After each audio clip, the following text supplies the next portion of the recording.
नमस्कार मंडळी, आज आपण बनवणार आहोत बांगडा फिश फ्राय। त्यासाठी मासे आपण 3-4 वेळा स्वच्छ धुवून घेणार आहोत। आपले बांगडे धुवून झालेत। आता आपण बांगड्यांना मॅरिनेट करून घेऊया। त्यामध्ये लिंबाचा रस, हळद, मिरची पावडर आणि मीठ घालून घ्यायचे।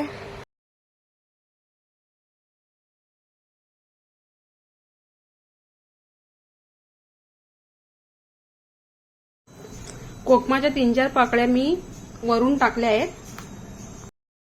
1 चम्मच आपल्याला लसूण पेस्ट टाकायचे, रेडीमेड टाकायचे। हळद, मीठ हे सगळं माशांना चांगलं लावून घ्यायचंय, जेणेकरून माशांना चव चांगली येईल।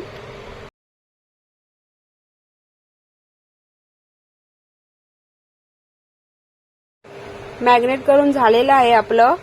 माशांना आपण 15-20 मिनिटं मुरवायला ठेवू, जेणेकरून मसाले व्यवस्थित माशांमध्ये मुरतील। आता मासे फ्राय करण्यासाठी मसाला तयार करून घेऊया। अर्धी वाटी रवा, अर्धी वाटी तांदळाचं पीठ, अर्धा चमचा लाल तिखट, अर्धा चमचा हळद, अर्धा चमचा मीठ हे सगळं मिक्स करून आपल्याला घ्यायचंय। तोपर्यंत आपण तवा ठेवूया गरम करायला। मसाला आपण व्यवस्थित असा मिक्स करून घेऊया। मसाला मिक्स करून झाला आहे। तवा पण आपला गरम झाला आहे। आपण तेल टाकून घेऊया।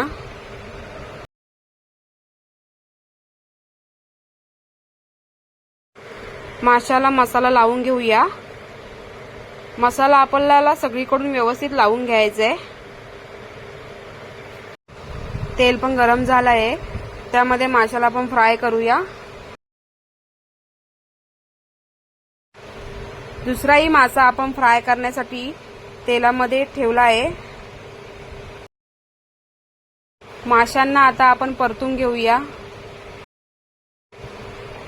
खालच्या बाजूनी मासा फ्राय झालेला आहे। अशा प्रकारे आपल्याला दोन्ही बाजूनी मासा व्यवस्थित असा फ्राय करून घ्यायचा आहे। आपले दोन्ही पण मासे फ्राय झालेले आहेत।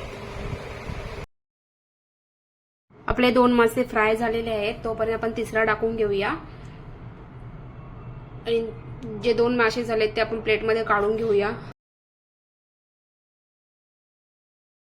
बघा, अशा प्रकारे बांगडा फिश फ्राय तयार झाला आहे। चॅनलवर नवीन असाल तर सबस्क्राइब करा।